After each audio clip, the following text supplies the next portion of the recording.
Tempoh lantikan konsensi tamat dan pengambilalihan kontraktor baharu dikenal pasti antara punca kelewatan projek pakej kerja PEN Borneo di Kinabatangan.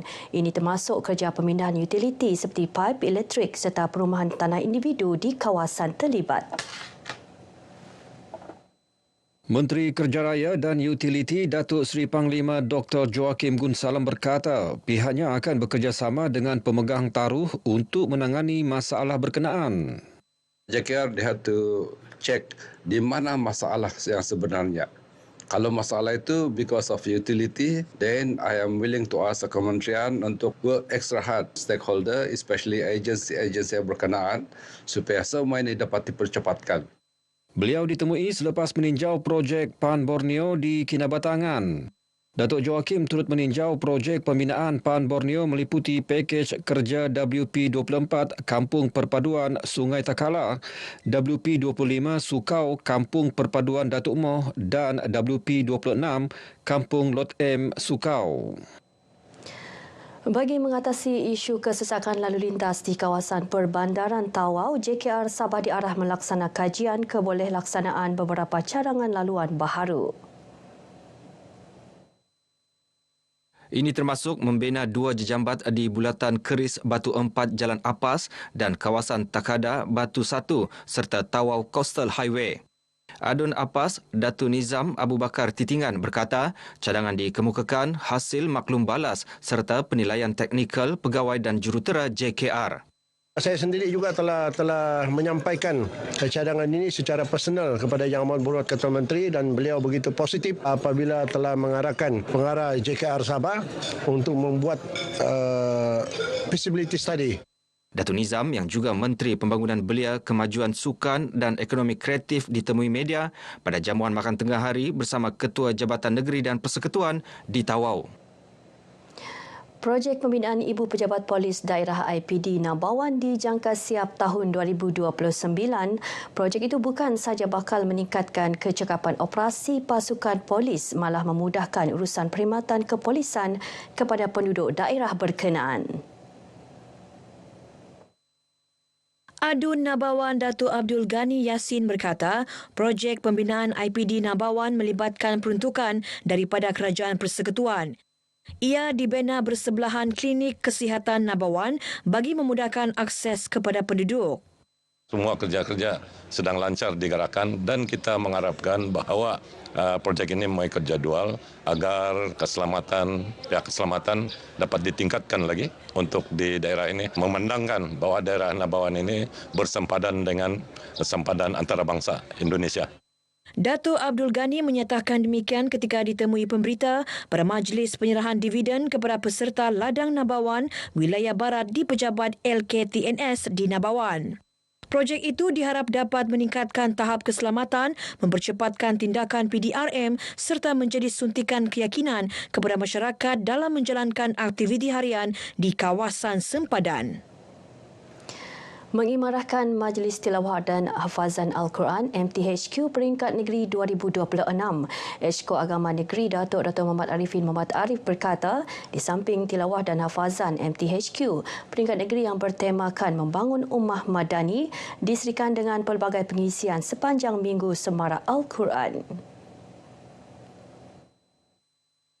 MTHQ Peringkat Negeri dimulakan dengan Konvensyen Al-Quran dan pelancaran Ambang Ramadan pada Selasa. Selain pelancaran, manual rasmi Jabatan Hal Ehwal Agama Islam Negeri Sabah, JAINS. Beliau menyatakan demikian kepada pemberita selepas menjadi tetamu segmen Bah Ngam Latu di Konti Sabah FM. Datuk Dr. Muhammad Arifin turut memaklumkan bahawa tilawah Al-Quran kategori remaja dijadikan antara acara rasmi negeri bagi mencukil bakat kari dan kariyah muda. Dalam pada itu, majlis tilawah kategori dewasa dan hafazan berlangsung pada Rabu dan Khamis. Semoga majlis tilawah dan hafazan ini dapat melahirkan kari dan kariyah dan para hafaz kita. Di samping itu, untuk memberikan semangat kepada mereka agar terus memperjuangkan nilai-nilai yang ada hubungan dengan pendidikan, termasuklah pusat tahfiz, madrasah tahfiz. Kemudian kita akan memperkasa juga insya-Allah institut tahfiz kita. Turut berlangsung program halakah pameran agensi kerajaan dan usahawan IKS, hafazan kanak-kanak sekolah agama negeri serta sesi tahsin Al-Quran. Majlis Penutupan MTHQ peringkat negeri akan disempurnakan yang di-Pertua Negeri Tun Musa Aman pada Jumaat. Pasangan baharu berumah tangga antara yang menerima manfaat rumah mesra Sabah Maju Jaya. Bagi tujuan itu, Unit Pemimpin Pembangunan Masyarakat UPPM Dun Sungai Menila bekerjasama dengan Majlis Perbandaran Sandakan bagi mengenal pasti pasangan baru berkahwin di kawasan itu agar tidak tercicir mendapat manfaat tersebut. Penambahan sebanyak 10 lagi rumah SMJ. Jadi kesemuanya dari 40 sekarang ini ke 50 buah rumah SMJ. Dan kita tahu yang 10 itu adalah untuk yang baru berumah tangga. Jadi kita melaksanakan di bawah unit UPPM kerjasama bersama MPS untuk mengenal pasti rumah SMJ. InsyaAllah kita akan senaraikan. Beliau ditemui RTM selepas menyerahkan kunci rumah mesra Sabah Maju Jaya di Batu 10 Sandakan. Dalam lawatan ini, Hazim menyerahkan 2 kunci rumah SMJ masing-masing di Kampung Sibugal Besar dan Kampung Sentosa. Turut disampaikan sebuah katil boleh laras dan 3 buah kerusi kepada beberapa penduduk uzur di sekitar Batu 10 Rancangan Sungai Menila dan Kampung Kenangan Manis. Bandaraya Kota Kinabalu sebagai destinasi pelancongan mampan terus diperkasa melalui program Atkinson Clock Tower, A Timeless Commitment, Heritage and Environmental Preservation bersama organisasi Miss World. Mayor Bandaraya Kota Kinabalu Dato' Sri Dr. Sabin Samita berkata, menara jam Atkinson yang berusia lebih 1 abad antara aset penting menyokong naratif pelancongan berteraskan warisan. Pemeliharaan tapak warisan dan kehijauan bandaraya bukan sahaja menjaga identiti sejarah, malah meningkatkan daya tarikan pelancongan berkualiti. Beliau berucap merasmikan program ini di Kota Kinabalu. Program ini turut disertai Miss World 2025 Miss Opal Suchata serta Miss World Malaysia 2025 Miss Tanusia Chetty. Misi kemanusiaan dan pemerkasaan wanita terus diperkasa menerusi kunjungan rasmi delegasi Miss World ke Sabah selain mempromosi destinasi pelancongan serta membawa misi Beauty with a Purpose yang memfokuskan pembangunan lestari komuniti dan membantu golongan berkeperluan khas.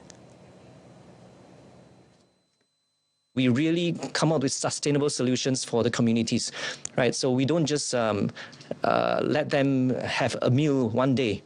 We want them to be able to sustain their own and to create their own living and to have that sustainable future so that they can live a better life. Beliau ditemui pemberita selepas kunjungan hormat terhadap Yang di-Pertua Negeri Tun Musa Aman di Istana Sri Kinabalu. Kunjungan ini turut disertai pengerusi dan ketua pegawai eksekutif Pertubuhan Miss World Julia Molly. Dr. Sean yakin misi lawatan ini yang mendapat sokongan kerajaan negeri akan membuka peluang untuk Sabah menjadi tuan rumah acara Miss World pada masa akan datang. Persatuan Pemaju Perumahan dan Hartanah Sabah Syareda pergiat inisiatif tanggungjawab sosial korporat CSR dengan memberi sokongan kepada komuniti autisme. Presidennya Dato' Johnny Wong berkata, komuniti autisme memerlukan pendekatan sokongan berbeza kerana mempunyai cara pemikiran yang unik. We have actually having this program. Today is the first time that I bring along all of them together. We visit the place, the facility, and to see further what we can help them and moving forward. Beliau berkata demikian kepada media selepas melawat ke Pusat Persatuan Autisme Sabah di Sepanggar, Kota Kinabalu. Sementara itu, Presiden Persatuan Autisme Sabah, Jennifer Balanting berharap lebih banyak pihak tampil membantu dari segi kepakaran, sokongan kewangan dan jaringan komuniti. So here we have almost 19 kids and more coming, but we can only cater as much because of our limited and also the challenges, limited resources. And I'm very glad to have people, friends, family and a very good support from all the organisation, especially Syareda. Sekian paparan berita pagi Sabah kali ini, menyusul selepas ini berita pagi Sarawak bersama Debbie Amanda. Salam Malaysia Madani.